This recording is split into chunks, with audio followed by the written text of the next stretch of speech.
आखिर किससे कांटेक्ट करेगी रिया।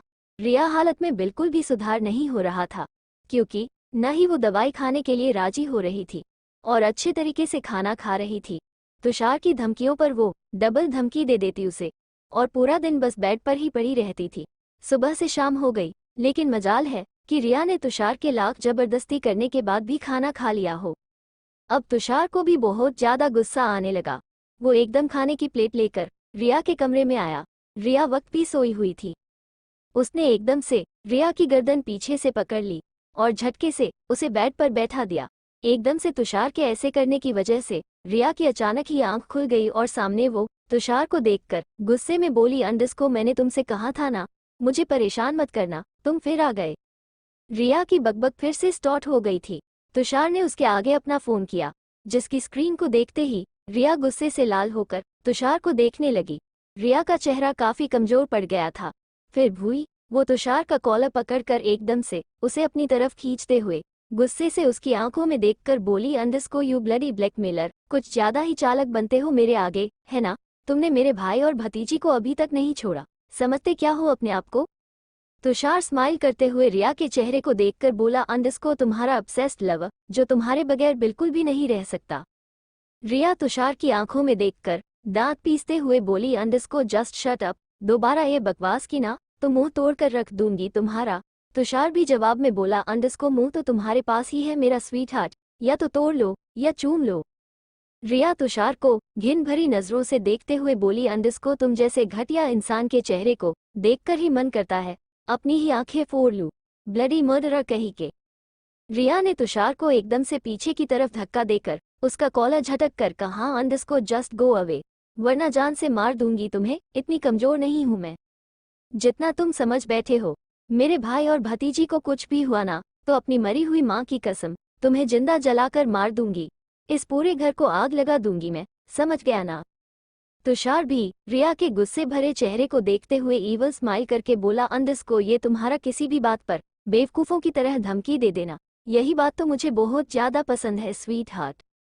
फिलहाल तुम खाना खा लो, वहां तुम्हारी भतीजी भूखी है, तुम्हारा भाई तो मेरे आदमियों का इतना टॉर्चर सह रहा है कि कुछ ही दिनों में मर जाएगा। अब तुम पर तो गुस्सा उतार नहीं सकता मैं, तुम मेरी लड़ाकू डॉल जो हो, इसलिए तुम्हारे भाई को हथियार बना रहा हूँ। Be so just eat your dinner, फालतू की बकवास करना यहाँ बिल्कुल भी अलाव नहीं है, because this is Tushar Agnihotri's grand home. यहाँ तुम्हारी मर्जी तभी चलेगी जब तुम मेरी मर्जी से चलोगे। मैं कमरे से बाहर जा रहा हूँ, मुझे पता है तुम मेरे रहते कमरे में खाना तो नहीं खाओगी, वक्त लगेगा मुझे दोबारा अपनाने में तुम्हें, लेकिन अपनाना तो तुम्हें होगा ही मुझे। इतना बोल तुषार धीरे से बेड से खड़ा हो गया और अपने लोअर के दोनों जेब में हाथ डाल रिया को देखते हुए मुड़कर वहां से सीधा चला गया। रिया तुषार को गुस्से से जाते देखने लगी और फिर बेड से नीचे पड़ी अपनी चप्पल उठाकर वो दरवाजे की तरफ खींच कर मार देती है और गुस्से से अपनी आवाज निकालते हुए बोली, अंडस्को रिया अवस्थी से पंगा लिया है तूने तुषार अग्निहोत्री, प्यार तो दूर की बात, मेरी नफरत भी तुझे नसीब नहीं होगी। अब एक बार अपने भाई को छुड़ा लूं तेरे चिंदी चोर आदमियों के हाथों, उसके बाद देख तेरा क्या करती हूँ। फिर बाद रिया शांत होकर कुछ पल सोचते हुए धीरे से बोली, अंडस्को इस तरह भूख हड़ताल करने से कुछ नहीं होगा Riya, you have to be strong. Tushar Agnihotri को अब तो बिल्कुल प्यार नहीं करती, तेरी मदद सिर्फ एक ही इंसान कर सकता है, बस मुझे किसी तरह तुषार का फोन मिल जाए, उसके बाद मैं इसकी ऐसी की तैसी कर दूंगी। Love and all my foot, मुझे तुषार से दूर जाना है, मैं कमजोर बिल्कुल नहीं पड़ूंगी, वो मेरे बॉयफ्रेंड का खूनी है, मैं एक मर्डरर से कभी प्यार नहीं कर सकती, नो नेवर एवर। ये बोलते रिया गुस्से से दरवाजे की तरफ देखने लगी। रात का वक्त हो गया था, एकांश ऑफिस से वापस आ गया था। अनिका भी प्रेगनेंसी फोटोशूट करके काफी ज्यादा थक चुकी थी, इसीलिए वो एकांश के आने से पहले ही तकरीबन 7 बजे सो गई। एकांश कमरे के अंदर आया और अनिका को देखकर वो बेड के पास आकर अनिका के चेहरे की तरफ झुककर उसके फोरहेड कर किस करके वापस से खड़ा हो गया और अपना कोट उतारकर उसने जगह पर रख दिया। उसने आज कोट काउच पर नहीं रखा, क्योंकि उसे याद आ गया था कि हर रोज अनिक इस हाल में भी उठकर उसका कोट सही से अलमारी में लगा दिया करती थी। तभी जी एकांश और अनिका के कमरे के दरवाजे पर आई और वो एकांश से थोड़ा सा सहमते हुए बोली, अंडस्को एकांश बेटा। एकांश जो इस वक्त शर्टलेस था और शॉवर लेने के लिए जब बाथरूम की तरफ जा ही रहा था, वो एकदम से दरवाजे की तरफ देखने लगा। काव्या जी हल्का मुस्कुराते हुए एकांत से बोली, अंडस्को बेटा वो डिनर का टाइम हो गया है, तुम अनिका को लेकर नीचे आ जाओगे? बहुत दिन हो गया, तुम लोगों ने पूरी फैमिली के साथ खाना नहीं खाया, पता नहीं आलोक कहाँ चले गए हैं, उनकी कोई खबर भी नहीं है। सी मेरा मन नहीं लगता अकेले खाने में, मिहिर बिन्नी दोनों नीचे आ रहे हैं, तुम दोनों भी आ जाओ। और फिर उनकी नज़र बेड पर सोई अनिका पर पड़ी और वो झट से बोली, अंडस्को ओ सॉरी, मुझे नहीं पता था अनिका बच्चे सोई हुई है। कोई बात नहीं, मैं कमरे में खाना भिजवा देती हूँ, तुम लोग आराम करो। इतना बोल वो वापस जाने ही वाली थी कि तभी पीछे से एकांश ड्रॉ में से टॉवल निकालते हुए काव्या जी से बोला, अंडस्को हम लोग नीचे आ रहे हैं, अनिका के दवाई का टाइम होने वाला है, इसे खाना खाना होगा, हम सब वही खाएंगे। एकांश की बात सुनकर उदास मन काव्या जी थोड़ी सी खुश हो गई और वो मुस्कुराते हुए जल्दी से गर्दन हाँ में से मिलकर बोली, अंडस्को ओके बेटा, आराम से नीचे आ जाओ। इतना बोल वो वहां से चली गई। काव्या जी के जाने के बाद दरवाजे की तरफ देखकर एकांश हल्का सा मुस्कुरा दिया और टॉवल लेकर बाथरूम में थोड़ी देर बाद वो बाथरूम से बाहर आया और अपनी ब्लैक शर्ट ब्लैक लोअर पहले अनिका के बगल में बेड पर आकर बैठ गया। अनिका जो घोड़े गधे भेजकर सोई हुई थी, एकांश ने उसके सर पर हाथ रखकर उसके बालों में अपनी उंगली चलाते हुए उसे जगाने की कोशिश करते हुए अपनी सर्द आवाज में कहा, अंडस्को wake up sweet heart, it's dinner time. Anika जो प्रेगनेंसी के बाद इतनी आलसी हो गई थी कि उसे नींद से प्यारा और कुछ लगता ही नहीं था, वो जबरदस्ती अपनी आंखें और ज्यादा बंद करते हुए एकांश के हाथ पर, जो कि अभी उसके सर पर था, उस पर अपना हाथ रखकर बोली, अंडस्को मुझे नहीं खाना खाना, तुम जाकर खा लो और फिर मेरे पास आकर सो जाओ, आई नीड टाइट हग। एकांश अनिका के दोनों हाथ एक ही हाथ से पकड़ते हुए दूसरा हाथ उसके सिर के पीछे लगाता है और एकदम से उसे उठाकर के चेहरे को अपने बेहद करीब करते हुए धीरे से बोला, अंडस्को first you have to eat dinner and second you want to take medicines, उसके बाद मुझ पर तुम्हारी मर्जी चलेगी ओके। अनिका नींद में अपना सर ना में हिलाते हैं, उसका क्यूट फेस एकांश अपने एक हाथ में भरते हुए उसके दोनों गाल को टैप करके उसके चेहरे को प्यार से देखते हुए बोला, अंडस्को don't angry me otherwise I will punish you. ये सुन का एकदम से अपनी आंखें खोलती है और क्यूट गुस्से वाला मुंह बनाकर वो अपने दोनों हाथ को एकांश के सीने पर बजाते हुए बोली, अंडस्को you are so irritated mister थर्की, अच्छी नींद आ गई थी, अब दोबारा नींद कैसे आएगी। एकांश मुस्कुराते हुए बेड से खड़ा होकर थोड़ा झुककर अनिका को गोद में उठाते हुए बोला, अंडस्को मैं किस लिए हूँ, अब नीचे चलते हैं। अनिका एकांश के दोनों कंधे पर हाथ रख जल्दी से बोली, अंडस्को इस तरह तुम्हारी गोद में नहीं जाने वाली मैं नीचे, समझ गए ना, नीचे मॉम रहती है, मिहिर है और बिन्नी भी, सब मेरा मजाक उड़ा देंगे, नीचे उतरो मुझे प्लीज प्लीज प्लीज प्लीज। एकांश अनिका को कुछ देर घूरने के बाद अपनी आइज विंक करते हुए बोला, अंडस्को ओके अस यू विश, तुम्हारी एक बात तो मान ही सकता हूँ मैं, और फिर अनिका को नीचे सेपरेटली उतार दिया। अनिक इस वक्त व्हाइट और पिंक कलर के टेडी बेयर स्टिकर वाले नाइट सूट में थी, जिसमें वो काफी ज्यादा क्यूट लग रही थी। ऊपर से उसका टमी फुल हुआ था, खुले हुए बाल और होठों पर हल्का सा lip balm, she was looking so cute and beautiful. Ekansh Anika का हाथ पकड़ते हुए उसे नीचे लेकर गया, जहां बिन्नी जो प्लेट और चम्मच धीरे धीरे बजाते हुए गाना गा रही थी, अनिका को देखते हुए बोली, अंडस्को फाइनली मोटी भैंस नीचे आ गई, वरना मुझे तो लगा था कि आज हमें खाना ही नहीं मिलेगा। तभी मिहिर जो उसके बगल में ही बैठा हुआ था, उसने बिन्नी आंखें दिखाते हुए कहा, अंडस्को बिन्नी जी आप हद पार कर रही है, आप मेरी भाभी को ऐसे नाम नहीं दे सकती। बिन्नी मिहिर को गर्दन घुमाकर देखते हुए, अंडस्को क्यों, वो सिर्फ आपकी भाभी है, ये मत भूलिए वो मेरी बेस्ट फ्रेंड है। इधर अनिका और एकांश डिनिंग टेबल के पास आ गए। तभी उन सभी को एक आवाज सुनाई दी, अंडस्को पिंकी दीदी कहाँ हो आप। ये बात सुनते ही अनिका जो अभी भी थोड़ी थोड़ी नींद में थी, उसका दिमाग एकदम से खुल गया और वो एकदम से अंदर आने वाले एरिया की तरफ देखकर पूरी एक्साइटमेंट के साथ बोली, अंडस्को चिराग।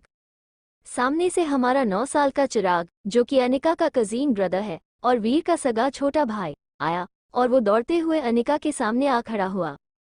अनिका उसे देखकर खुशी से पागल हो गए और अपनी बाहें फैलाकर वो चिराग से बोली, अंडस्को ही मेरे बच्चे, तू हॉस्टल से कब आया। चिराग जो कि बहुत ज्यादा शरारती बच्चा था, उसने स्मार्ट तरीके से चुटकी बजाते हुए कहा, अंडस्को रक्षाबंधन आ रहा है दी, छुट्टी तो लेनी ही थी मुझे, वरना आपका सारा प्यार वीर भैया को ही मिल जाता, और मैं आपसे गुस्सा हूँ, मैं छोटू सा बच्चा क्या गलती थी मेरी? सिर्फ स्कूल में 2 क्रशर्स के गाल पर किस डे के दिन किस ही तो किया था। मिस ने ये बात डैड को बता दी और उन्होंने मुझे उस सड़े से हॉस्टल में भेज दिया। बट यू नो वरी दी, मैंने वहाँ भी हमारे लिए खाना बनाने वाली की डॉटर को अपनी जीएफ बना ली। बस रोज एक चॉकलेट देता हूँ उसे। इधर मिहिर ये सब सुनकर मुंह फाड़ते हुए बोला, अंदस्को भाभी, ये आपका भाई है ना, बड़ा होके पक्का मास्टर प्लेबॉय बनेगा। Damn, he is so sweet and smart. Binni भी जल्दी से चेयर दे उठकर चिराग के पीछे आ खड़ी हुई और उसके दोनों गाल पकड़ खींचते हुए बोली, अंदस्को ही इज प्लेबॉयज का बाप मिस्टर मिहिर। वीर जो अभी चिराग के पीछे पीछे आया था वो बिन्नी के मुंह से मिहिर का नाम सुन जल भुन गया। उसके चेहरे से साफ पता चल गया था। तभी चिराग थोड़े एटीट्यूड में सबसे बोला, अंदस्को वो सब तो ठीक है, लेकिन मैं यहाँ किसी और से बहुत इंपॉर्टेंट बात करने आया हूँ। बोलते हुए उसके अनिका के गजल में खड़े एक्सप्रेशनलेस खड़े एकांश की तरफ देखा और अपना सफ़ेद नो वाला चश्मा सरका कर अपने नाक पर कर लिया। कहीं एकांश भी अपनी एक आईब्रो उचकाकर चिराग को देखने लगा। आगे जारी है। आपका दिन शुभ हो। सीआईडी का पाप चिराग। हमारा छोटू सा प्लेबॉय चिराग जो एकांश और अनिका की शादी के वक्त ही अपने छोटे से कांड की वजह से हॉस्टल चले गए थे, आज वो ओबरॉय मेंशन में आया तो उसने पहले ही नज़र में अपनी छवि सबकी नज़रों में छोड़ दी। मिहिर तो उसे प्लेबॉय का आप समझने लगा। वही चिराग अपने दोनों हाथ बांधते हुए पूरे एटीट्यूड के साथ एकांश को देखते हुए बोला, अंदस्को सब तो ठीक है, लेकिन मैं यहाँ बहुत इंपॉर्टेंट काम से आया हूँ। एकांश भी चिराग को देखते हुए अपनी एक आईब्रो उचकाकर उसकी आंखों में आंखें डालने लगा। जहां एकांश की नजरों से सभी डरा करते थे, वही चिराग उल्टा उसे घूर रहा था। एकांश ने भी सोचा कि अब इस बच्चे से क्या ही बात करनी। उसने चिराग से नजरें फैली और अनिका का हाथ पकड़कर उसे चेयर पीछे करते हुए बैठने को कहा। अनिका एकांश के बोलने पर धीरे से चेयर पर आकर बैठ गई और फिर चिराग से एक्साइटमेंट के साथ बोली, चिराग तू मेरे पास बैठ, कितनी बातें करनी है तुझसे मेरी जान। सच में मेरे छोटे चूहे, तुझे बहुत मिस कर रही थी मैं। तभी चिराग टेबल पर हाथ रखते हुए काव्या जी को देखकर बोला, अंदस्को आंटी जी आपके घर में कोल्ड ड्रिंक है क्या? काव्या जी मुस्कुराते हुए बोली, अंदस्को हाँ बेटा, कोल्ड ड्रिंक है, मैं तुम्हारे लिए अभी लेकर आती हूँ। और फिर काव्या जी उठने ही वाली थी, तभी मिहिर बीच में बोला, अंदस्को मॉम इतना छोटा बच्चा है और रात का वक्त है, इसे कोल्ड ड्रिंक नहीं दूध दीजिए, वो भी केसर मिलाकर, बच्चों की हेल्थ के लिए अच्छा होता है।